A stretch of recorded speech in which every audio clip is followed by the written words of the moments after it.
Senhoras e senhores, eu sou o Alan Conte e sejam muito bem-vindos a mais um episódio do ConteCast Praticando Ideias. Nós que nascemos para compartilhar aprendizados e conectar conhecimentos. Você nos encontra em contecast.com.br. Gostaria de agradecer demais a Deus, a minha família, a meus amigos, a meus parceiros, porque sem eles nada disso aqui estaria acontecendo. Agradecer também a Caribou Filmes, que é onde a gente está gravando esse episódio e todos os outros episódios do ConteCast. E também ao nosso produtor João. Tamo junto, João. E hoje eu tô aqui com ele, que é profissional de educação física, precursor do tênis de mesa de pouso redondo, técnico da ATMEPRE desde 2007, 5 atletas nas seleções brasileiras de base, mais de 10 atletas medalhistas no Campeonato Brasileiro. Seja muito bem-vindo, Vinícius Greenfeld. E aí, falou meu sobrenome direitinho, Ana. Treinei, né? Obrigadão pelo convite aí. Fiquei muito feliz. Gosto bastante de falar e, se for para as pessoas assistirem, então, melhor ainda. Obrigadão. Eu que agradeço pelo teu tempo e compartilhar aí teu conhecimento, que é vasto. Sei que é difícil essa posição onde tu tá, mas vamos falar mais sobre isso. Quem que é Vinícius? Onde nasceu? Onde vive? Como é que chegou até aqui? Qual que é a jornada, assim, resumidamente? Eu nasci em Rio do Sul. Minha família é da Albertina. E o meu pai, ele era funcionário do Banco do Brasil. Ele é funcionário do Banco do Brasil aposentado. E aí, na época, tinha muita gente de Rio do Sul que trabalhava em Pouso Redondo e ia todos os dias para lá. Na época que o Banco do Brasil ainda tinha bastante funcionário nas agências, né? Era muito físico, presencial. Era. E aí, o meu pai estava trabalhando em Pouso Redondo indo todo dia. E aí, o banco sugeriu, né, que os funcionários morassem nas cidades das agências onde eles trabalhavam. E aí, quando eu tinha 6 anos, eu fui morar em Pouso Redondo. Aí, fiquei dos 6 aos 15. E aí, em 97, meu pai foi transferido para Campos Novos. E aí, a gente rodou várias cidades em função do trabalho do meu pai. E meu pai é um cara bem emotivo, assim. Então, mesmo depois de adulto, ele queria muito que os filhos... eu tenho 2 irmãos. Os filhos da minha mãe, a gente acompanhasse ele, né? Quando ele tinha as promoções dele no banco. Então, mas a gente vai falar muito sobre isso, porque é a questão da minha vida, né? E em 2005, daí eu voltei para Pouso Redondo e tô desde lá. Então, completou 20 anos ano passado que eu voltei. E estudou o quê? Estudou educação física? Estudou aqui? Estudou aonde? Quando eu terminei o ensino médio, eu fui fazer psicologia. Porque eu queria ser psicólogo do esporte. Aí eu fiz 2 anos, fui mal pra caramba, reprovei umas 3, 4 disciplinas, acho. Era muito teórico e aí era engraçado porque... chegou um momento que eu estava indo para a faculdade e eu matava a aula de psicologia para ir assistir as aulas do curso de educação física. Aí o pessoal, na época eu morava em Canoinhas e fazia faculdade em Mafra, ia todo dia. Aí o pessoal que ia comigo na van, que fazia educação física, falou assim, cara, tu tá no curso errado. E eu teimava, não, tu tá no curso errado. Aí um dia eu tava numa balada, um cara que ia comigo na van falou assim, cara, eu tô falando sério, tu tá no curso errado. Ele tava meio bêbado, assim, tu tá no curso errado e tal. E eu fazia terapia na época, porque o curso sugeria que a gente fizesse, os acadêmicos. Certo. Fizessem terapia. E aí, eu tava falando disso na sessão lá de terapia, e aí a psicóloga falou assim, mas de forma bem tímida, assim, será que a gente podia talvez fazer um teste vocacional, alguma coisa? Aí, claro, né, deu todas as evidências que eu tinha que fazer educação física. Olha só. Quando eu mudei de curso, que eu transferi, foi como se abrisse um sol, assim. Eu me identifiquei completamente com o perfil das pessoas que estavam estudando lá. Todo mundo falando de futebol, de esporte, galera divertida, pra cima, e todo mundo meio descolado. Completamente diferente do curso de psicologia. E aí, dali pra frente, assim, eu vi que realmente eu sempre gostei muito de esporte. Sempre fui muito influenciado pela minha família a gostar de esporte. Então, era meio óbvio, mas assim, o que eu estudei de psicologia me influenciou muito até hoje. Tanto no meu trabalho, quanto sobre a consciência de fazer terapia, né? Com certeza. Sempre agrega, né? Sim, acho que a gente nunca perde, né? Principalmente em relação ao conhecimento científico, senso crítico, né? Psicologia, me ajudou muito, assim, a ter argumentos e... Enfim, Não tenho a menor pretensão de concluir o curso, até porque já faz muito tempo, acho que as matérias ainda devem ser mais as mesmas. Mas pô, teve um peso grande na minha profissão. E como é que entrou no mercado de trabalho daí, pós-curso? Então, aí eu comecei a trabalhar com futsal. Sempre gostei, futebol, futsal. Em Pouso Redondo? Nossa, eu comecei em Mafra dando aula numa escola particular, que era até tipo assim, a 4ª série. Certo. Eles tinham uma aula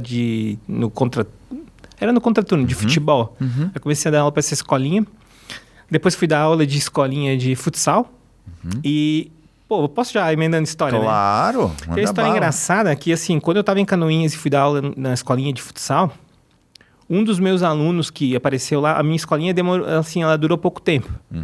Mas uma das aulas, um dos meus alunos era o Rodrigo Pimpão, que depois acabou se tornando jogador de futebol. No Vasco, no Botafogo, enfim, foi um jogador profissional, consagrado, assim. E recentemente eu encontrei o Rodrigo Pimpão no Campeonato Brasileiro de Tênis de Mesa.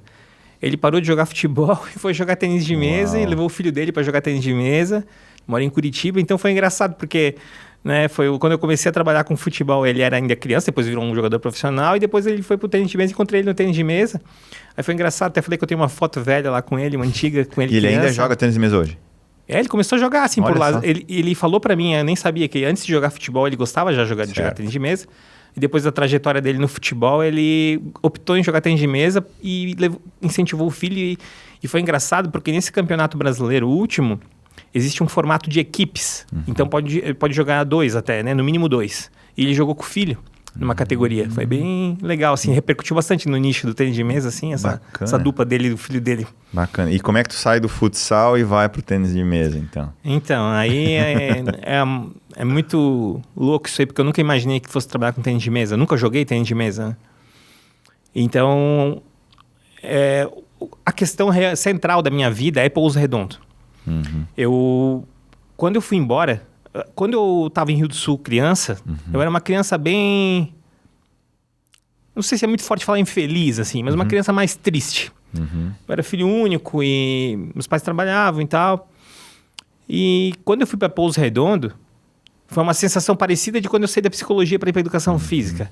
A minha vida mudou completamente em Pouso Redondo. Eu virei uma criança de verdade, assim. Brincava na rua, nos primeiros dias já sumi de casa, minha mãe teve que ir atrás. E logo em seguida minha mãe engravidou, daí eu já ia ter irmãos, então a minha vida deslanchou muito ali. E eu tive uma infância e uma adolescência muito feliz em Pouso Redondo, assim, sem defeitos, assim. E quando o meu pai anunciou que ele seria transferido pelo Banco do Brasil para Campos Novos, eu tinha 15 anos. Foi em 97. Isso me afetou demais. É uma questão que eu trabalho em terapia até hoje. Uau. E para mim foi traumático sair de Pouso Redondo, porque era um lugar que eu tinha um conforto, né? Eu tinha uma identidade. E depois eu fui entender isso. Nossa, eu tive várias brigas com a minha família, né? Para voltar para Pouso Redondo. A minha família não se conformava, porque... Na verdade, eu não me conformava de ter saído de lá. E não tinha um dia que eu não pensava em voltar para Pouso Redondo, né? E depois de adulto fui entender que eu tinha uma espécie de gratidão, né, com Pouso Redondo. Então eu sempre pensava em voltar para a cidade e contribuir de alguma forma. Retribuir aquilo que a cidade me deu na minha infância, na minha adolescência. E aí eu fui fazendo a faculdade de educação física, eu comecei a montar como se fosse uma política de esportes. Eu queria ser responsável pelo esporte de Pouso Redondo. E quando eu morava em Pouso Redondo adolescente, eu sempre tive uma autoestima baixa, assim. Eu percebia que, lá em Pouso Redondo, todo mundo, assim, ia ter uma certa altura, mas daqui pra frente, tu nunca vai ser um atleta. Não tinha muitas oportunidades, não tinha ambição na cidade, sabe, em relação ao esporte. E eu queria voltar pra cidade e proporcionar isso, porque eu também tive contato com outras cidades, com outros projetos. E aí, eu lembro que tem uma história que fala que o Renato Russo, quando na Legião Urbana, antes de entrar na Legião Urbana, ele desenhava em cadernos, assim, vários nomes de bandas com vários integrantes fictícios, verdadeiros, amigos. Ele ia criando aquilo na cabeça dele. E foi mais ou menos o que eu fiz, assim, quando eu estava na faculdade. Eu pensava em Pouso Redondo, então, assim, vou voltar, aí vai ter isso, eu vou colocar isso, vai ter atletismo, vai ter uma Olimpíada de bairro. Ia matutando aquilo na minha cabeça. Até que em 2004, no final de 2004, quando teve eleição para prefeito, eu deixei meu currículo, eu estava morando em Florianópolis, e deixei meu currículo com os 3 candidatos. E o que ganhou me chamou. E aí com 20 23 anos, eu fui chamado para ser responsável pelo esporte da cidade. Uau. Já estava formado. Mais ou menos. Formando. Foi uma confusão a minha formatura, Entendi. assim, porque eu fui mudando de cidade, tive que transferir, Sim. aí a grade não batia, mas enfim, eu estava quase me formando. Certo. E aí, a partir de 2005 foi quando eu voltei para Pouso Redondo para tocar o esporte da cidade. Mas eu dei de cara com uma situação que eu nunca tinha imaginado, que era a questão política. Uhum. Então tinha muitos interesses, tinha gente que queria trabalhar no meu lugar, tinha gente que dizia que o prefeito tinha prometido aquele cara, enfim. E a minha questão era toda teórica, estava toda pronta, mas eu não imaginava esbarrar nisso, né? E aí apanhei bastante, sofri e tal, mas fiz um bom trabalho. E aí uma das minhas bandeiras era tentar colocar um esporte que fosse individual na cidade. Porque eu entendia que muitas crianças não faziam esporte porque não se identificavam com esportes coletivos e só tinha futebol e vôlei. Uhum. Aí eu fui pensando, pô, que modalidade individual que dava pra gente implantar aqui? Aí atletismo era difícil, não tinha pista, natação, pô, piscina, né? Não tem como. Aí ping-pong. Pô, ping-pong nas escolas todo mundo jogava, né? Eu achava que era barato, simples e tal. Aí perguntei com as pessoas que trabalhavam comigo se alguém queria ser capacitado para virar professor de tênis de mesa. Ninguém quis. Aí eu falei, pô, eu tava muito comprometido com aquela ideia lá. Eu falei, eu vou fazer. Aí fiz um evento lá, divulguei nas escolas, fiz um torneio e a criança que ganhasse, os que ganhassem, iam representar Pouso Redondo numa competição. Uhum. Essa era a minha ideia primeiro, assim, os que ganhar eu vou levar e a partir daquele momento eu começo a treinar aqueles que vão ali, deixo eles jogando, enfim. Não entendia nada. Imprimi um livro de regra, aí eu dava treino, era engraçado, eu dava treino, olhava no livro, isso pode. Aí, isso aqui não pode. Daí, Pegou a bolinha na rede e queimou, tem que Isso. sacar de novo. um pouquinho sabia assim, mas nossa, tinha muita coisa. Só que aí, quando eu peguei aquelas crianças que ganharam o torneio ali, eu peguei uma mesa emprestada na garagem de um cara, botei na quadra do ginásio, fiz o torneio ali mesmo, só marquei os pontos e tal. Esses que se classificaram ali para representar Pouso Redondo, eu comecei a dar treino para eles. Só que aí começou a vir mais criança, interessada em jogar. E aí, quando eu percebi, eu já estava um bom tempo do meu dia dando aula de tênis de mesa. E eu percebi que o meu objetivo de ter essa retribuição com a cidade, no primeiro momento que era ser responsável pela cidade para retribuir aquela condição que a cidade tinha me dado na infância, ela estava se realizando, na verdade, na hora que eu comecei a dar tênis de mesa. Porque quando eu era o responsável pelo esporte da cidade, era tudo muito macro. Eu não estava tendo contato direto com as pessoas. Era uma política de esportes e tal. Fica raso. Né? E quando eu fui pro tênis de mesa, eu fui muito humilde, porque eu não sabia nada. Então, eu lia, olhava e tal. E assim, não tinha uma resistência, né? Dos pais, das famílias, das pessoas. Ninguém entendia. Então, todo mundo era vela, né? Não tinha âncaro. E aí, eu comecei a gostar daquilo. Fui tendo contato ali. Foi feito artesanalmente, assim, todos os dias. Aí, a gente foi promovendo festivais enquanto estava na prefeitura. E aí, quando terminou o mandato do prefeito, eu recebi uma proposta para trabalhar na iniciativa privada. E o prefeito se reelegeu tudo e eu fui trabalhar na iniciativa privada. Mas a minha condição com o dono da empresa que eu fui trabalhar era que ele me permitisse continuar com o tênis de mesa como um trabalho voluntário. Particular teu, voluntário. Nem era particular porque era voluntário mesmo. Certo. E aí eu consegui fazer isso. Aí eu usei a estrutura que já tinha na prefeitura no meu tempo. Entendi. Mas aí umas pessoas que estavam lá na prefeitura depois de mim, assim, começaram a embaçar um pouco, começaram a resistir um pouco. Aí começaram a infiltrar algumas pessoas que não entendiam muito para atender crianças de tênis de mesa. Aquilo não foi dando certo, eu me chateei com aquilo e saí dali. Aí quando eu saí dali, as crianças começaram a perguntar para mim, não vai mais ter treino, não vai mais ter treino, não vai mais ter treino de tênis de mesa. Aí eu peguei e eu também queria muito continuar com o tênis de mesa. Aí eu precisava de um espaço, precisava de mesa, precisava começar tudo de novo. Aí é uma história que eu sempre conto. Eu fui tentar falar com um senhor lá em Pouso Redondo, que ele tinha ele tem um prédio no centro da cidade. E aí tinha uma sala vaga lá. E aí eu parei ele na rua e falei assim, seu Gabriel Del Castanhé, o senhor podia alugar aquela sala para mim, para fazer o tênis de mesa? Explicava tudo para ele, mas ele, coitado, né? Nem entendia muito tênis de mesa, nada. Ele falava, isso foi em 2009. Ah, isso é R$500. Pô, R$500 era muito difícil. Aí tá. Aí eu encontrava ele na rua de novo, eu falava pra ele. Isso, assim, acho que, tipo, umas 2 semanas eu falei com ele umas 4 vezes. Certo. Pedindo pra ele. Aí até que ele olhou pra mim e falou assim, o teu trabalho é voluntário? Eu falei, é voluntário. Tu não vai cobrar nada. Eu falei, não vou cobrar nada. Aí ele falou assim, eu vou te fazer por metade do preço, mas tu tem que entrar no Rotary, como sócio do Rotary Club, porque ele era fanático pelo Rotary e o Rotary tava meio minguando de sócios. Eu falei, não, eu entro. Aí, combinado. Só que aí, eu assumi uma responsabilidade de ter que ir atrás dos R$250. Todo mês. Certo. E aí eu não tinha tempo e era um dinheiro grande. Aí quando eu cheguei eu não tinha mesa. Aí o dono da empresa que eu trabalhava falou assim, ó, tem uma mesa na minha garagem lá, pode levar. Aí levei. Aí comprei uma rede, comprei umas 3 raquetes, umas bolinhas, levei pro prédio, pra sala e comecei a dar treino lá. Só que no primeiro dia apareceram tipo umas 20 crianças para uma mesa. Nossa. Eu falei, não, é inviável isso aqui. Não vai dar certo. Aí, quando eu fui na primeira reunião do Rotary, vê como é que é a história, né? Muita gente fala que quando a gente dá o primeiro passo, Deus coloca a estrada, né? Eu fui no Rotary, tinha uma mesa jogada lá. Aí falaram, ó, pode levar. Levei a mesa velha, uma rede velha também, já tinha 2. E aí, quando eu fui arrumar o dinheiro para pagar o aluguel, eu fui indo de comércio em comércio. Cara, tu não tem ideia da dificuldade que era, porque um dava 5, um dava 10. Eu falei, isso não vai dar certo todo mês, né? E eu falei, não, vai ser inviável isso aqui, né? Eu já estava começando a pensar no que eu ia fazer. E aí, quando eu terminei, assim, eu tinha juntado, acho que uns 220, 230, daí eu inteirei com o resto, assim. E aí eu chamei o seu Gabriel lá para entregar o dinheiro. Aí ele foi lá e falou assim, fui entregar o dinheiro para ele, daí ele pegou o dinheiro da minha mão,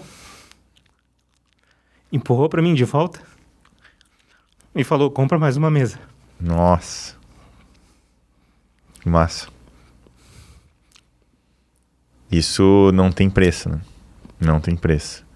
É algo que tu tá contando aqui hoje, tu vai contar mais, ou já contou várias, milhares, e vai continuar disseminando uma atitude Sim. que fez total diferença e tá fazendo, não só nessas atletas que eu falei aqui no início, mas, sei lá, centenas de crianças que já passaram e vão passar por lá. Né?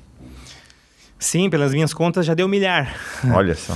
E aí a gente ficou treinando lá 11 meses de graça. Ele nunca me cobrou um aluguel. E, infelizmente, ele faleceu. E foi bem durante um campeonato. Eu não consegui ir no velório dele. A gente estava viajando para jogar. Mas eu sou muito grato. Você e todas as crianças que passam lá. Né? Ou crianças, adolescentes, jovens, atletas. Eu posso afirmar, se naquele momento ele não tivesse me ajudado, o tênis de mesa teria acabado. Né?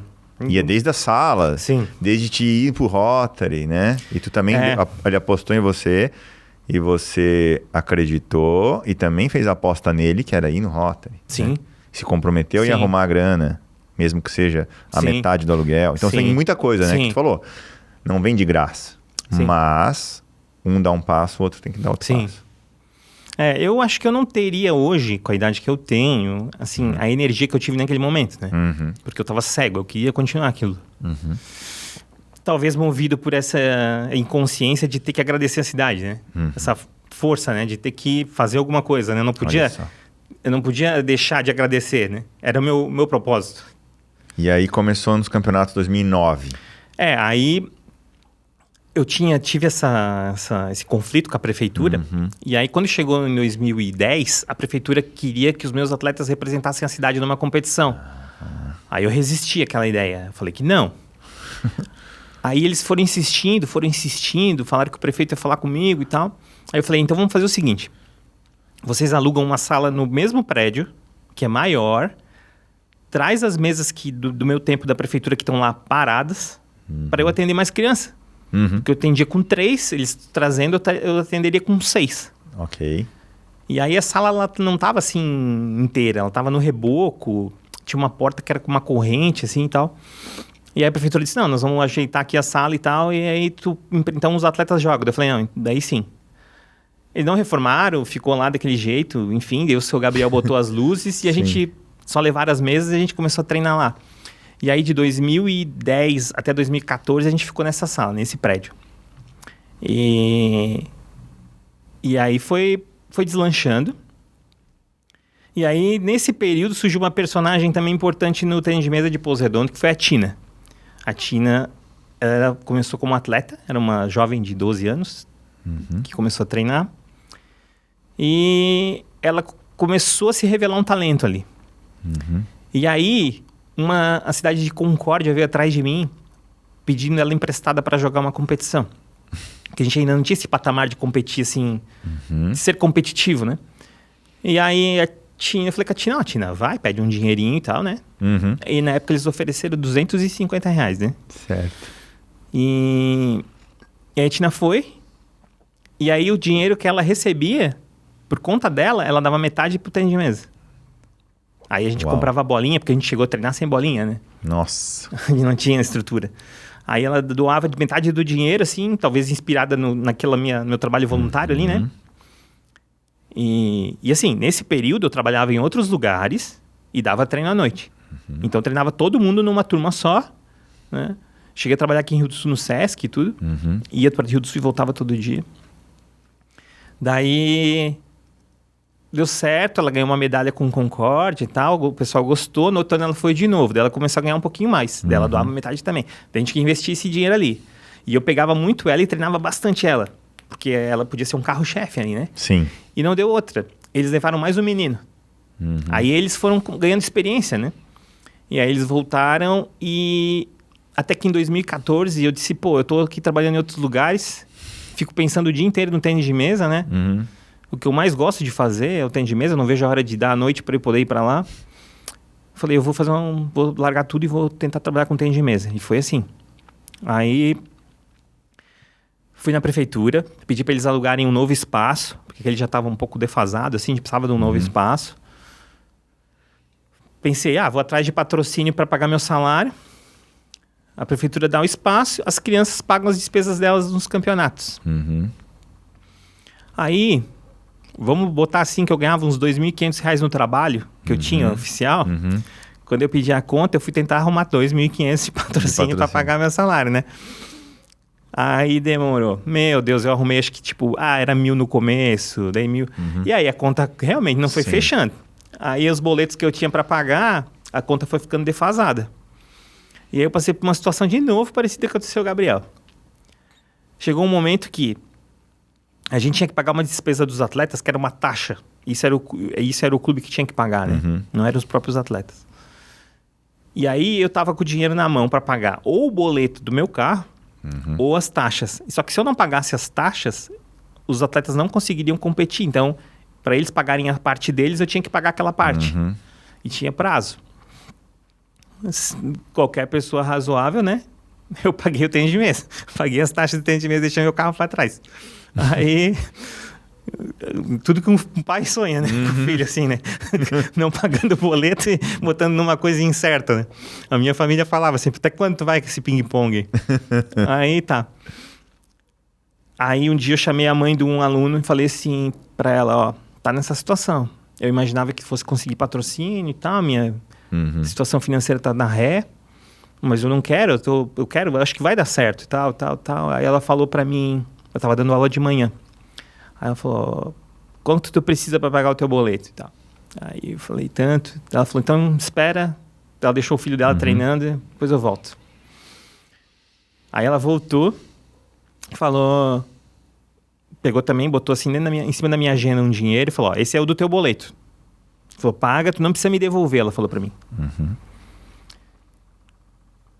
E ela botou mais um dinheiro em cima. E falou assim, enquanto tu não arrumar outro patrocínio, eu vou te dar R$1.000 por mês para ajudar aqui. Ali foi a salvação. Valíria Peron, que foi depois presidente da TMEP. Ela foi a primeira presidente da associação quando o projeto virou uma associação. que foi em 2016. Uau. Então ela também foi decisiva nesse momento, assim, são duas pessoas que foram muito decisivas, porque ali ela me aliviou. E aí eu consegui só trabalhar, né? E depois o projeto foi evoluindo, eu fui... A gente foi tendo destaques, assim, a Tina foi fazer educação física, virou técnica da TEMEPRE hoje também.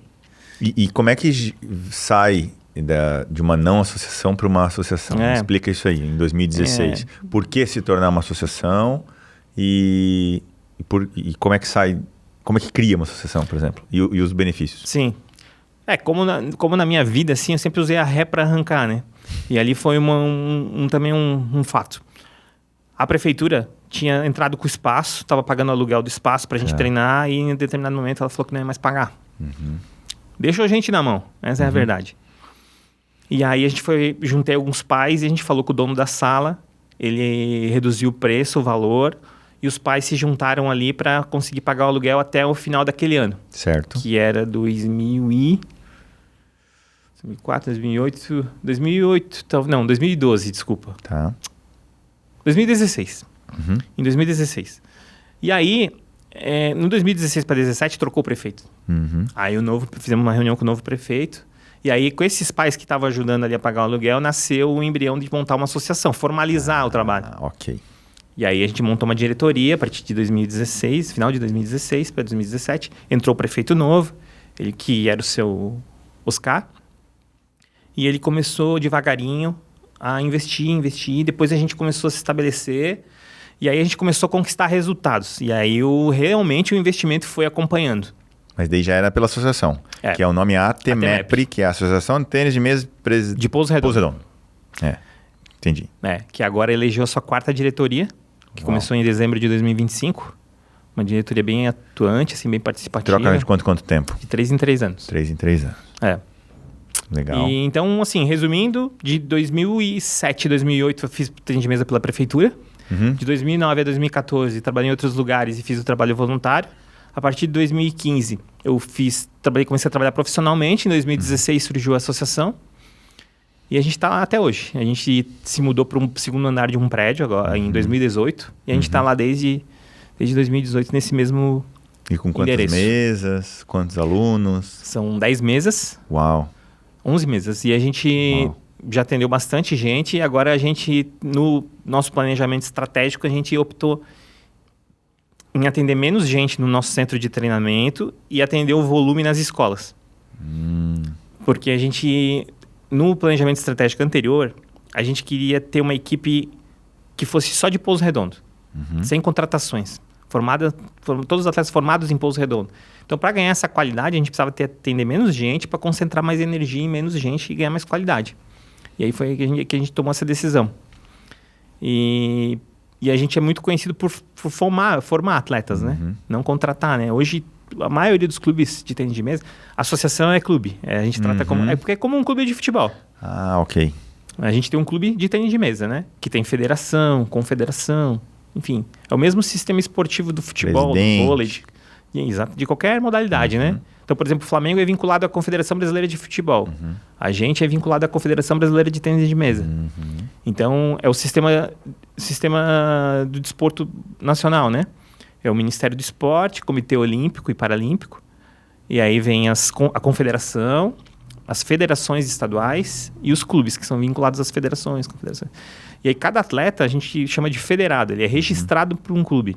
Então, para um atleta participar de uma Olimpíada, por exemplo, ele precisa estar vinculado a um clube. E esse clube precisa ter um registro, enfim, tem toda uma documentação, uma formalidade. Então, a gente faz parte do Sistema Nacional Esportivo, né? E como entra recurso hoje? Patrocínio, prefeitura também, governo? Como é que é? Tem um convênio com a prefeitura, que é a maior fatia. A gente tem patrocinadores da iniciativa privada, algumas empresas. E a gente tem uma receitinha ou outra, assim. Já faz um tempo que a gente não faz essas coisas de pastelada, rifa e tal. Já faz um tempo. Tá na hora, talvez, até de fazer uma. Mas a gente consegue se manter. Agora a gente está fazendo o nosso novo planejamento estratégico com a diretoria, né? A gente estabeleceu 2 objetivos. Um de rendimento, que é tentar conseguir ganhar o Campeonato Brasileiro, que é o mais importante, ficar campeão geral do Campeonato Brasileiro, que é a soma dos resultados dos atletas. Ser o melhor clube do Campeonato Brasileiro. e ser a cidade com o maior número de praticantes de tênis de mesa, praticantes versus população. Uhum. A gente acha que a gente já é essa cidade, porque a gente já chegou a ter quase 500 alunos envolvendo escola e centro de treinamento, cadastrados com nome, autorização, tudo, praticando. E, quase 500 numa população de 18 mil habitantes, né? A gente viu, é um número grande, dá mais de 2%, né? Uma taxa. É bem alto, assim, a gente atendeu muita gente. Que bacana. Mas sabe, Elan, o que mais me pega, assim, quando eu venho falar, por exemplo, contigo sobre o tênis de mesa, não é em si o tênis de mesa. O tênis de mesa é uma modalidade esportiva, de um nicho, né? Mas eu acho que o recado que eu sempre tento levar é como um cara que, nunca jogou tênis de mesa, né? Se envolveu com aquilo e arrastou essa ideia de um lugar até outro. Hoje a gente ainda leva pessoas de um lugar até outro. A gente pega uma criança que nunca jogou ping-pong, que é lá de Pouso Redondo, e leva ela para a seleção brasileira, né? E isso não é fácil, isso não é simples. Não tem atalho, a gente tem que treinar todo dia, tem processo, né? E eu acho que isso serve para qualquer coisa, né? Muito bom mesmo. Vamos falar um pouco da representatividade desses objetos aqui. Jaqueta, bandeira e o troféu. Conta um pouco mais de cada um deles. Então, a jaqueta, ela já esteve junto comigo em vários momentos, assim, tristes e difíceis e felizes também, porque a gente sempre está uniformizado para competir, né? A gente também é conhecido por ser uma equipe bem organizada, assim, a gente tenta ser mais alinhado possível, tanto no comportamento dos atletas, quanto na postura, quanto em vestir o uniforme mesmo do clube, né? Essa identidade. Então, ela me acompanhou em vários momentos. Eu também tenho algumas manias, assim, e uma é botar a mão no bolso. Então, eu trouxe a jaqueta também. Eu tenho uma superstição, que quando como eu tô junto com um atleta no jogo, e ele tá sacando, o meu atleta tá sacando, eu não cruzo os braços. Eu deixo ele tudo aberto. A perna, o braço, o dedo, tudo. E quando o outro vai sacar, eu cruzo tudo. Entendi. O pessoal já reparou nisso. E isso surgiu porque uma vez eu tava escutando, eu torço pro Fluminense, eu tava escutando um jogo no rádio, e o Fluminense estava perdendo, e eu estava muito indignado, revoltado. E a minha mãe falou assim, descruza esses dedos, descruza essas pernas e tal, e o Fluminense fez o gol. Caramba, cara. Empatou. E eu fiquei com aquilo, carreguei aquilo, sabe? Toda situação eu tento cruzar e descruzar, mas é superstição, né? Sim. E o troféu é porque esse troféu é da OLESC de 2019. O OLESC é um evento promovido pelo governo do estado, e ele é entre cidades, ele não é entre clubes. E a gente conseguiu ganhar pela primeira vez. Esse evento ele é um evento de diversas modalidades, né? Ele não é só de tênis de mesa. Então é cidade contra cidade em diversos esportes. E a gente ficou campeão, só com atletas formados lá em Pouso Redondo. E ele até hoje é o único título na OLESC de qualquer esporte que Pouso Redondo tem. E eu acho que isso simboliza muito, assim, porque era quase impossível que Pouso Redondo um dia, antes do nosso projeto existir, ganhasse uma etapa, um troféu na OLESC, e era um sonho que a gente conseguiu. Então ele representa muito, mesmo a gente já tendo atleta campeão sul-americano, convocado para a seleção brasileira jogando pan-americano, enfim, campeões brasileiros, a gente já teve estaduais, tudo, mas esse troféu para mim simboliza porque também era um campeonato de cidade, né? Então a minha identidade com a cidade era muito grande, então para mim valeu muito, foi bem emocionante. E a bandeira, né, não precisa nem explicar, né? Representa tudo. A cidade. Sim. O retorno. Mas... Vinícius, o retorno. Mas assim, por mais que eu seja muito grato, assim, eu vejo que nossa cidade tem muitas coisas difíceis, assim, né? Acho que toda cidade tem também, né? É difícil. Mas quem olha agora, assim, o tênis de mesa hoje, uau, não sei o quê, você vai ver as coisas, né? De agora, não vê tudo que passou, né? A gente tá falando de quase 20 anos, né? A gente vai jogar o Campeonato Estadual, a primeira etapa agora. Certo. Dia 6 e 7 de março, final de semana. Fiz um levantamento das cidades que vão jogar, que tem clubes que vão jogar, do IDH, Índice de Desenvolvimento Humano de cada cidade. A nossa é a penúltima pior. Nossa. Então, assim, por um lado, a gente tem muita dificuldade para fazer as coisas lá, mais do que nas outras cidades, eu acho, pelo que eu converso e tal. Principalmente a mentalidade das pessoas, né? É difícil, assim, às vezes a gente convencer os pais de que o filho dele pode ser um atleta, que ser atleta é uma profissão, né? Tão valorizada quanto as outras, que ele precisa se dedicar como se fosse realmente uma profissão.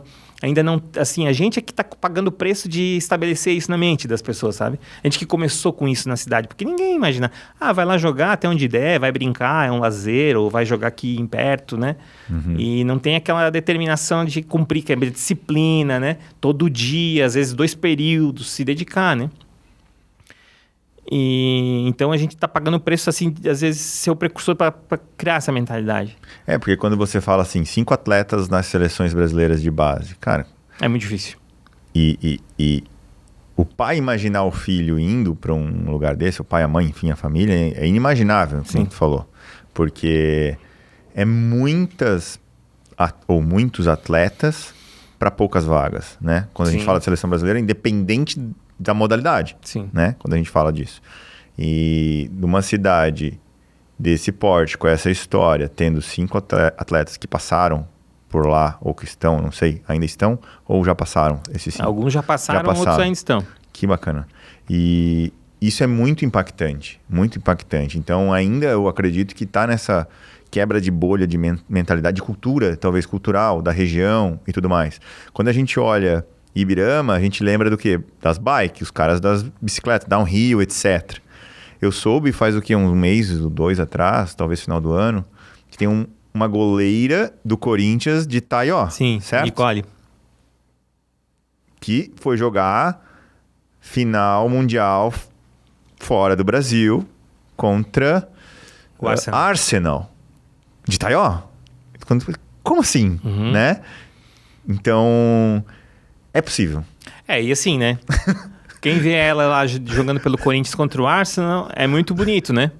Mas o que essa menina deve ter enfrentado para chegar lá, as pessoas não querem passar por esses processos, cada vez menos. Ninguém quer enfrentar essa dificuldade, todo mundo quer dar um jeito de driblar, de achar um atalho, sabe? E não dá. Né? Isso a gente vê nos negócios também, nas empresas, né? Os profissionais, sociedade. Né? Nas empresas. Então, eu quero chegar a um cargo de diretoria, quero chegar a um cargo de gestão. Cara, quer passar pelo que precisa e quer sustentar onde precisa. Mas a galera quer chegar a diretora já. Exato. Não 3 meses de empresa. Não dá. Passou experiência. Não quer abrir mão de nada, não quer se sacrificar. Estudar. É o que tu falou, diário, né? Rotina, ritual, ritmo. Sim. E o esporte, ele... Nossa. E assim, já indo direto ao ponto, o que diferencia esses 5 atletas que passaram ou estão ainda na seleção das que não têm tanta performance, assim? Um contexto, assim. Eu colocaria que talvez a gente teve atletas que eram tão bons e não chegaram. Ok. E talvez atletas que não eram tão... A gente não depositava tanta expectativa e chegaram. Depende muito de um contexto, depende muito da geração, né?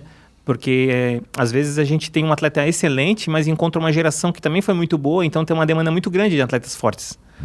Né? Então ele encontra uma dificuldade. E às vezes o contrário existe. A gente tem um atleta lá que, nota 8, mas ele pegou uma geração que às vezes é nota 7. E ele consegue chegar na seleção. E também assim, né? Tem a questão de estrutura. Às vezes um atleta anterior que era tão talentoso, mas ele pegou uma estrutura da gente ruim. Na época que a Temep ainda estava começando, e tem outros atletas que já pegaram uma estrutura melhor, a gente podendo se dedicar mais, a gente já com maior... podendo competir mais, viajar mais, né? Porque isso tudo conta, né? Um atleta ele vai se tornando competitivo quanto mais ele compete, né? Com certeza. Então, às vezes a gente competia pouco e tinha bons atletas lá. Hoje, com certeza, eu sem medo de dizer, assim, talvez é a geração que menos quer se sacrificar, eu acho. Complexo. É um debate muito grande, né? E aí são vários motivos, né? Que a gente pode entrar aqui, desde redes sociais, desde outras coisas, né? Porque hoje, facilidades das informações, achar que as coisas são mais simples, enfim. A gente teve atleta que jogou na Europa, que foi jogar na China, né? Eu te pergunto quantas pessoas em Pouso Redondo foram para a China? Não, pois é. E através do esporte a gente conseguiu proporcionar essas oportunidades. E tu acredita que tem talento mais treino ou treino supera talento? Hoje eu acho que, hoje, de um modo geral, no esporte, não sei se na vida, talvez tu possa falar melhor do que eu sobre isso, que tu convive com mais gente de diferentes áreas, né? Mas eu acho que no esporte, cada vez tem menos talento e tem mais gente treinada. o talento natural, para mim, ele tá terminando, ele tá em escassez, porque a sociedade é outra, a criança não brinca mais na rua, ela não tem mais agilidade, ela não sobe em árvore, ela não pratica esporte, né? Eu lembro que quando eu ia na escola, a gente tinha entre aspas, os fominhas, né? Eles jogavam tudo que era esporte. Então eles tinham uma capacidade motora muito grande, porque eles praticavam muitas coisas diferentes, o corpo dela era estimulado de várias maneiras. As famílias também estimulavam mais, né? O pai brincava com o filho de bola, a criança brincava. E hoje ela não tem esses estímulos. Então ela chega meio crua pra gente. Antes a gente só especializava a criança na modalidade, porque a criança já sabia correr, saltar, era ágil, saltitar. Ela já tinha as valências pra gente formar um atleta. Só ensinava especialmente o tênis de mesa, o esporte. Ela se especializava ali. Hoje a gente tem que ensinar tudo para a criança. Tem que ensinar ela a correr, tem que ensinar direita e esquerda, né? A educação física escolar também compromete muito isso, caiu muito, né? O esporte hoje é muito pouco estimulado na escola, né? Como a escola trata como se fosse um concorrente, como se fosse um lazer, né? Como se fosse uma...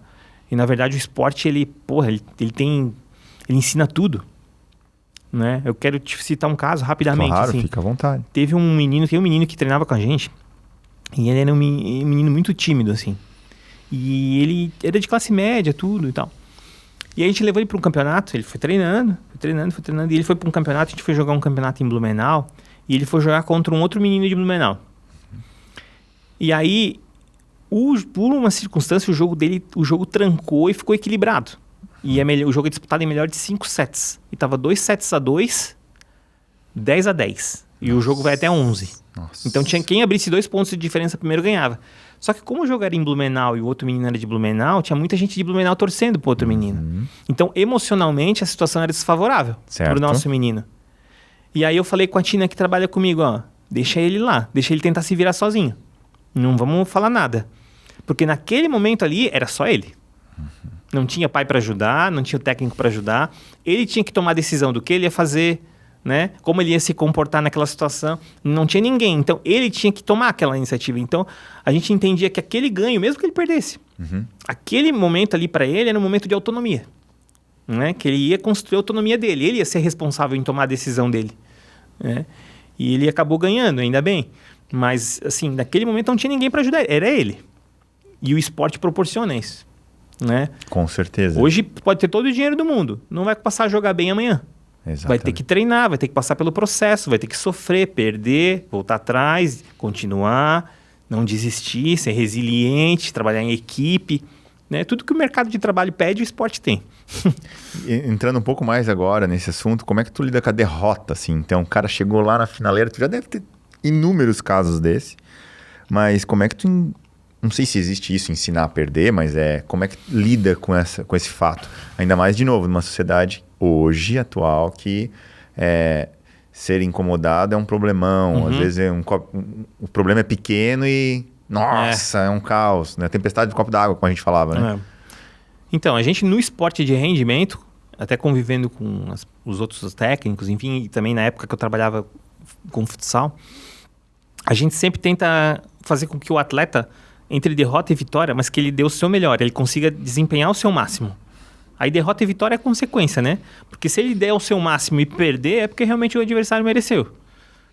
Mas quando ele perde e não dá o máximo dele, aí é frustrante, né? E isso deixa a gente chateado, para não dizer com raiva, assim. Quando a gente tá com um atleta que ele não deu o seu máximo e perdeu, ou às vezes tava um jogo que era na mão e ele deixou escapar porque ele se concentrou, ou porque não teve atitude em algum momento, não teve iniciativa, né? Mas quando ele dá o melhor dele e ele é assim mesmo assim, a gente sempre valoriza. Então a gente tenta fazer essa avaliação com os atletas, né? Por que perdeu, como perdeu, de que maneira perdeu, né? E aí a gente tentar entender isso. Porque às vezes, mesmo uma derrota, mesmo sendo doída, mas o atleta sai orgulhoso. Porque às vezes ele perdeu um jogo, mas ele complicou o adversário ao máximo, ele dificultou ao máximo o adversário para ganhar o jogo. Às vezes ninguém esperava que ele fosse causar essa dificuldade para o adversário. E aí a gente sai orgulhoso. Assim como também tem vitórias que a gente joga mal, né? Desempenha mal e a gente precisa avaliar. A gente precisa avaliar isso, o que desempenho a gente teve, né? Porque se a gente jogou mal e ganhou, em algum momento a gente vai perder jogando mal, né? E como é que faz, não sei se é essa a palavra, peneira da galera? Porque imagino que tenha, sei lá, vamos imaginar aqui 30 que são legais, bons, que têm potencial competitivo. Uhum. Só que tu só pode levar 10, Sim. né? Eu acredito que esse momento é um momento crítico, assim, porque daí o outro ficou bravo, daí vem o pai falar, daí vem a mãe, sei lá. Eu não quero mais participar disso, vou desistir. Enfim, como é que funciona isso? Hoje a gente também, com a experiência, a gente já tem um olhar, assim, para tentar entender. Hoje eu posso te dizer, sem medo, assim, a gente valoriza mais o caráter do que o talento. A gente tenta identificar o perfil. Se tem o perfil do clube, se ele tem vontade, se ele é grato, porque a gente já pegou muito atleta ingrato também, né? Que a gente ajudou bastante e o atleta deu as costas pra gente. Então, se ele é grato, se ele tem o perfil de não desistir, de treinar, de principalmente uma coisa que está muito difícil é assim, ó, ele fazer o extra, ele não ficar esperando só a gente, ele fazer por conta pra ele querer. Porque assim, em qualquer situação, eu acho, eu aprendi isso com o tênis de mesa, ninguém pode querer mais do que a pessoa. Né? Nem o pai dela, nem a mãe dela, nem a gente, nem o técnico, ninguém. Ele tem que querer mais do que todo mundo. E quando a gente encontra isso, aí pode deixar, porque ele vai por conta. Ele vai enfrentar a barreira, né? É como eu com o pouso redondo ali. Eu queria de qualquer forma retribuir aquilo, né? Então eu nem tinha noção da força que eu tinha para enfrentar aquilo. Mas isso está cada vez mais difícil de encontrar, né?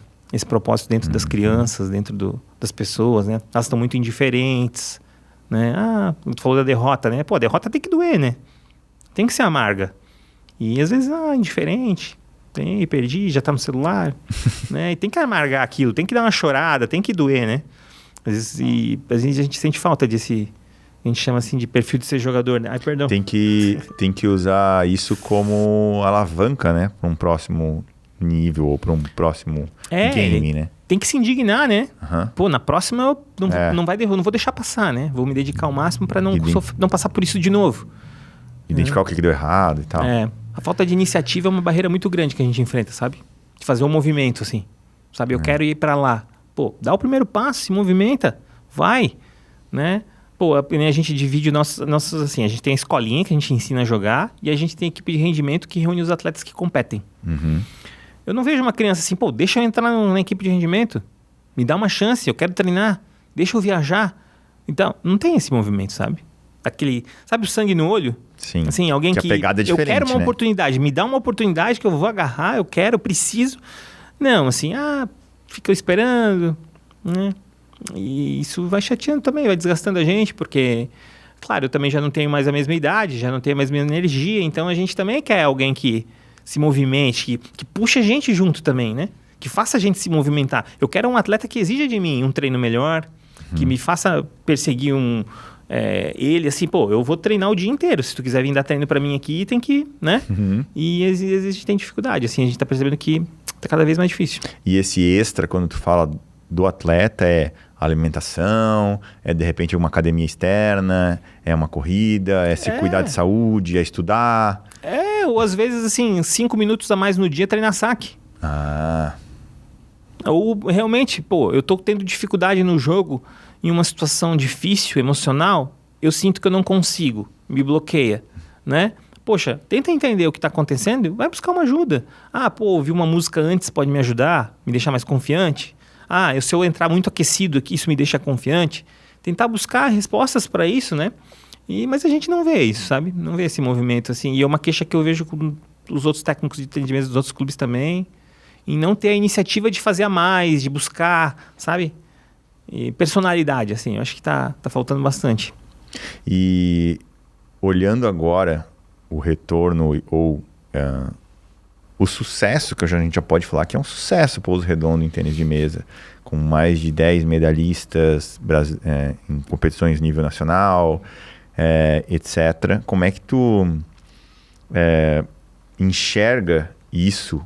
Como é que tu enxerga Pouso Redondo e o teu papel nisso, nesse teu retorno? Assim, quão gratificante isso foi para ti e como é que tá sendo, sabe? Eu tava falando, eu até lembrei eu gosto muito de rock, né? Uhum. E eu gosto muito dos Engenheiros do Havaí. E tem uma música do Humberto Gessinger, que é o vocalista dos Engenheiros do Havaí, que tem uma frase que me pega muito, que assim, a cidade onde eu nasci e aquela que cresceu em mim guardam entre si vaga semelhança, né? E realmente, a cidade que eu saí, aquela que estava na minha memória quando eu saí de lá adolescente, E a que eu encontrei hoje, até porque eu sou outra pessoa, são diferentes, né? Então aquela tá na minha memória, na infância, não conseguia entender ainda também o que tinha de ruim na cidade, as questões sociais, né? Não tinha isso, a gente queria se divertir. Hoje eu tenho um senso mais crítico, olho para a cidade de uma maneira diferente e tudo. Então eu vejo que mesmo a gente tendo as dificuldades grandes lá em Pouso Redondo para fazer as coisas, é justamente ali que a gente precisa fazer as coisas. Certo. Para reverter essa situação, né? Oferecer oportunidades. E o que significa essa associação, esse time de tênis de mesa para Pouso Redondo? Tu tem essa noção? O governo tem essa noção? Talvez chegue em Santa Catarina, tem essa noção? Sim. Fora a gente é muito reconhecido. Vou te citar 3 casos. Uma vez eu estava fazendo um exame aqui em Rio do Sul, numa clínica, a pessoa me parou e falou que era lá de Pouso Redondo, ela morava no interior, e falou, vi que a fulana, filha do ciclano, ganhou lá e tal. E era uma pessoa que eu não conhecia. Então, para mim, legal. Né? Chegou em alguém lá. Outra situação, uma vez a gente promovia um festival escolar de tênis de mesa, e uma criança chegou, e a criança não me conhecia. Porque era a Tina que dava aula para criança lá. E aí eu perguntei para ele, e aí, quais são os jeitos de segurar a raquete, empunhaduras, que a gente chama, né? Aí o menino falou, é assim, assado e assado. E ele nunca tinha me visto. Então eu entendi que naquele momento a gente tinha uma cultura, né? Porque eu tinha introduzido o tênis de mesa, tinha construído aquilo, e eu não conhecia aquela criança e ela já sabia daquilo mesmo sem me conhecer. Então eu tinha passado esse conhecimento para frente. A gente criou uma cultura ali, e isso me deixou orgulhoso. E uma outra situação foi agora, que aconteceu em dezembro, que o antigo presidente da Confederação Brasileira de Tênis de Mesa me parou também e falou, a gente precisa fazer alguma coisa, porque hoje Pouso Redondo é a cidade que mais revela atletas para o tênis de mesa feminino no Brasil. E realmente é. Então, eu vejo que a gente ganhou uma importância, assim, ele cumpriu a parte. Mesmo que acabasse hoje, eu acho que a gente promoveu muita coisa, em muitas situações promoveu orgulho, né? Na cidade, autoestima, né? A frase que eu ouvia, né? Pouso Redondo, dá acidente e tudo, mas o ping-pong lá é bom, né? E hoje vocês vão buscar esses atletas de base, que vocês querem construir o atleta lá, né? Nascendo lá, nas escolas. Então, com a Tina, enfim, outras pessoas vão rodando as escolas também, dando treinamento lá e depois levando essa galera para o centro de treinamento principal. É isso, né? Assim, mais ou menos assim que funciona. E se tu pudesse deixar uma mensagem para os pais que querem colocar os filhos no esporte, qual a mensagem que tu daria para o pai, assim? Eu acho que eles devem colocar o filho no esporte antes de qualquer coisa. O esporte é talvez a maior ferramenta de transformação social que existe, que eu acredito demais no esporte. Ele pode te oferecer tantas situações, te prepara para tantas coisas, e ele vai te oferecer assim situações que, por exemplo, uma criança, quando ela sai de uma situação que ela não sabia jogar e ela vai lá e tem uma conquista, aquilo ali está validando tudo que ela construiu. Ela entende assim, eu ganhei por mérito. Trabalhei, sofri, pensei em desistir e agora estou vivendo isso aqui. Aquele sabor de quando ela conquista, ela não troca por dinheiro nenhum. Aquele momento, né? Aquela realização ali. Então o esporte é capaz de proporcionar isso. E também a pior derrota possível, de saber achar que a gente não vai mais conseguir levantar. Isso também a gente vai passar na vida, né? Porque todo mundo vai enfrentar uma crise na vida, né? A questão é como tu vai lidar com aquilo ali. E o tênis de mesa, o esporte, ele te oferece derrota e vitória o tempo todo. Tu tá tendo que lidar com crise o tempo todo. Perdendo o jogo que não esperava, ou sofrendo uma lesão e não te deixando ir jogar num campeonato que tu estava tanto querendo, né? Então, uma série de situações, é o tempo todo. E hoje tu tem uma filosofia tua de treinador, assim, que se tu pudesse resumir em uma frase ou, sei lá, tipo, a cultura do Vinícius de treinador, como é que funciona? Disciplina, etc. Como é que é isso? Eu já sou um caso de muito menos talento e mais vontade, né? Eu nunca fui atleta de tênis de mesa. Eu não tenho tanto, assim, tecnicamente, eu não sou tão bom, talvez. Mas eu tenho estratégias, tenho determinação. Eu também, apesar de não ser do tênis de mesa, mas eu sou do esporte. E ele tem muitas semelhanças. Os esportes e as modalidades, elas têm muitas semelhanças. Tudo tem ataque e defesa, tudo tem transição. Então, tudo tem emoção, físico, técnico, tático. Então, tem muita coisa que eu tenho experiência também. E eu acho que, assim, esse propósito, né, me fez da cidade, me fez ir atrás de coisas, assim, enfrentar coisas que eu não imaginava, né? Não enxergar as barreiras, né? E eu acho que uma frase... Não, mas já explicou muito. E acho que tu pode emendar nessa, que é... Qual que é o próximo sonho grande do tênis de mesa de Pouso Redondo, da associação, do time, do clube? Porque a gente já tá no Brasileiro, já tem atleta jogando lá, e agora? É mais ali? É fora do Brasil? Onde vai? Onde você enxerga? Acho difícil a gente crescer muito mais do que a gente cresceu. A gente tem esses objetivos do planejamento estratégico. Então eu acho que assim, a gente já está também estabelecido como projetos na cidade, já tem 18 anos, vai completar 19 em julho. Então tem credibilidade, a sociedade sabe que são pessoas sérias que estão envolvidas. Eu estou muito motivado porque a gente tem uma diretoria nova muito atuante, né? E assim, o meu objetivo de vida era no final do ano passado deixar de ser técnico, né? E passar a exercer uma outra função no clube. E a gente foi atrás de um técnico e não conseguiu encontrar o perfil, e a diretoria conversou comigo para eu ficar. E para mim foi muito difícil, porque eu não queria.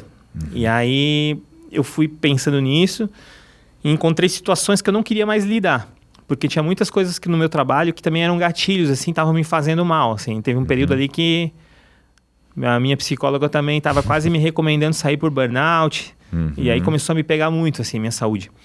E aí eu determinei um tempo para terminar com aquilo. Então eu conversei com a diretoria se propôs a tirar isso da minha vida e ela lidar com aquelas questões e deixar para mim mais a parte técnica. Então nesse começo de ano eu voltei a ser técnico, mas como diz a minha psicóloga, eu não voltei para o mesmo lugar, né?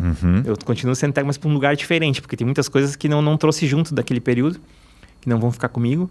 Então agora eu sou um novo técnico, o novo velho técnico, né? Mais focado no que realmente importa. Na parte técnica. Bacana. E eu tenho um sonho de fazer um evento que é fazer 24 horas de tênis de mesa. Fazer 24 horas seguidas no centro de treinamento ocupado jogando, sem parar, né? Sei lá, talvez entrar no Guinness Book. Olha só. Mas eu acho que é isso, assim. Mas eu acho que, assim, concluindo, eu estou trabalhando isso também ainda, né? Mas eu acho que eu consegui retribuir. Nossa, muito, muito. Olhando agora para o Vinícius fora tênis de mesa. A gente só falou de tênis de mesa até agora, né? Hobbies que curte, livros que lê, prática do dia a dia que pratica, medita, espiritualidade. Eu falei um monte de coisa aqui, né? Mas como é que é essa vida pessoal? Sim. Não, eu gosto muito de outras coisas. Eu gosto muito de música, de ouvir música. Não queria fazer propaganda, não com o intuito de fazer propaganda, mas eu frequento muito o Tortuga. Legal. Vou quase todo final de semana no Tortuga. Gosto de falar do Tortuga porque é um bar democrático, é de rock, é uma coisa, é uma resistência, né? O que seria de mim se não tivesse Tortuga para frequentar?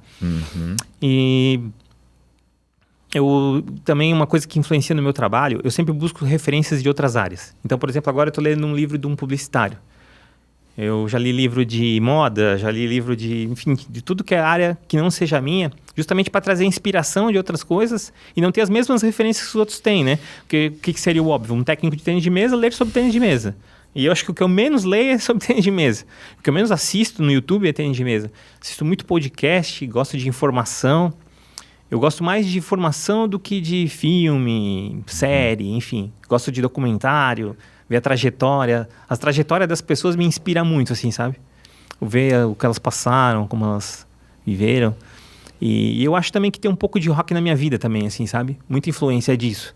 Dessa resistência, de às vezes estar na contramão e continuar ali, sabe? De ir pelo caminho mais difícil, né?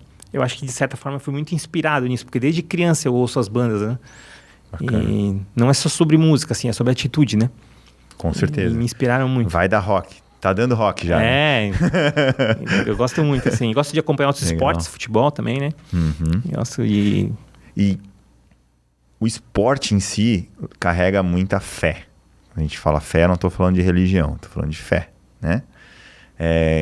Como é que é isso nos atletas e em você, principalmente em momentos pesados de campeonato, de, pô, tem que ganhar agora, senão perdemos toda a nossa jornada até aqui. Existe isso, não existe? Além daquela tua, aquele teu hábito de não cruzar os braços e as pernas, como é que funciona essa parte da fé ou espiritualidade? Do Vinícius.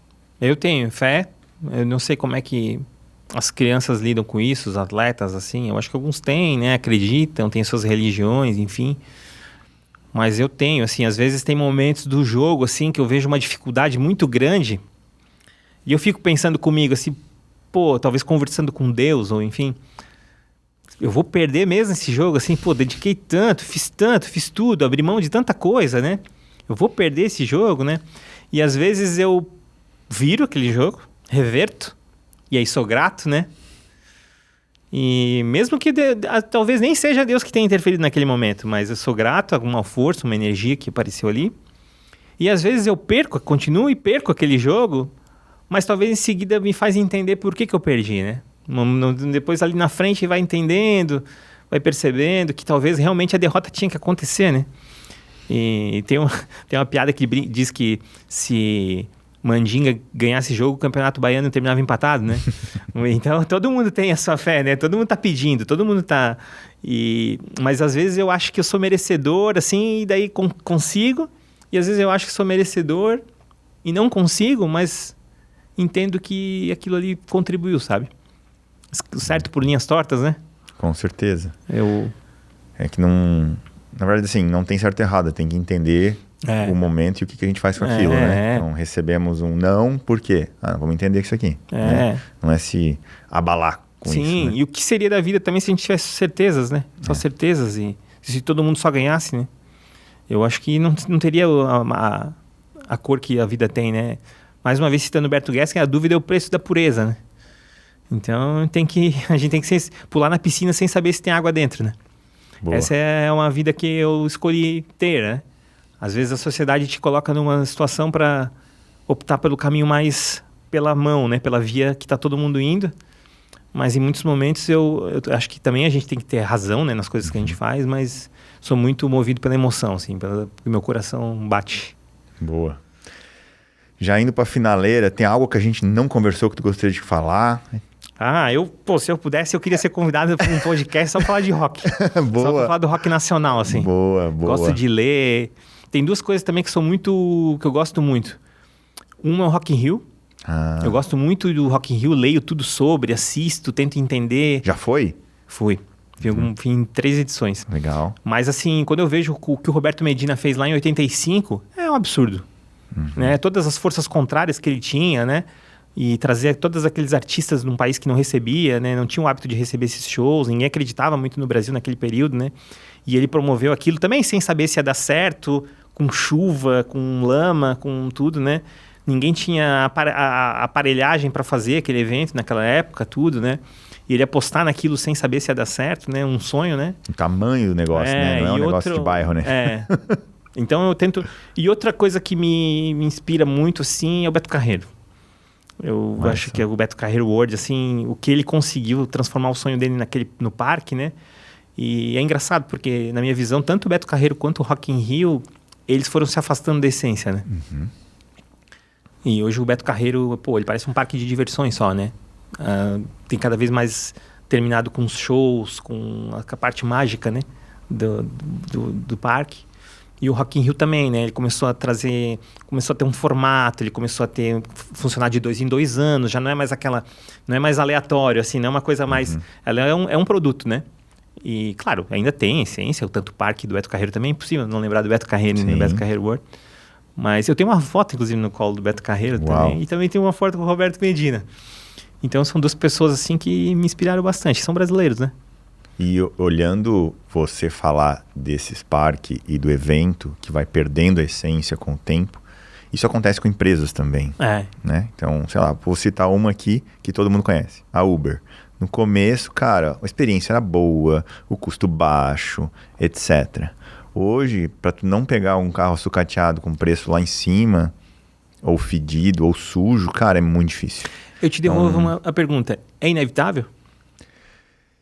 Quando tu olha só para lucro, não tem como evitar. E 99,9% dessas empresas têm acionistas e grandes corporações por trás que vão para esse caminho. E aí acaba indo com a manada, diferente de bares como Tortuga e rocks, como a gente já viveu, que eu curto demais. Metallica, Iron Maiden, Led Zeppelin, esses caras eu não vi tocando funk hoje, né? Em resumo da ópera é isso, minha opinião. Eu acho também assim, às vezes eu olho pra trás, tem muitas pessoas que, principalmente, hoje não, mas me julgavam, né? Pô, trabalhando de graça, né? Até quando tu vai com esse ping-pong e tal. E realmente, eu não tava ganhando dinheiro, tava me esforçando pros outros, mas eu olho pra trás assim, pô, não faria diferente, sabe? Porque eu acho que tem muitas coisas que eu vivi e que eu encontrei que estavam num lugar que era justamente aquele caminho. Então, por exemplo, talvez uma empresa que não opte apenas pelo lucro, talvez ela vai encontrar coisas que estão escondidas num lugar que ela não vai visitar. Né? Querendo só lucro, só dinheiro. Com certeza. Né? Eu recusei propostas de trabalho que também eram muito mais favoráveis a mim para brigar pelo meu propósito. E eu não me arrependo, porque eu lá naquele caminho, indo naquela direção, encontrei coisas que eu não encontraria na outra direção. Não, e o quão gratificante depois, não é só sobre o dinheiro, qual impacto positivo gera na sociedade, numa cidade, Sim. numa família, numa criança, num adolescente, num jovem, num atleta. Sim. É imensurável, né? Sim, sim.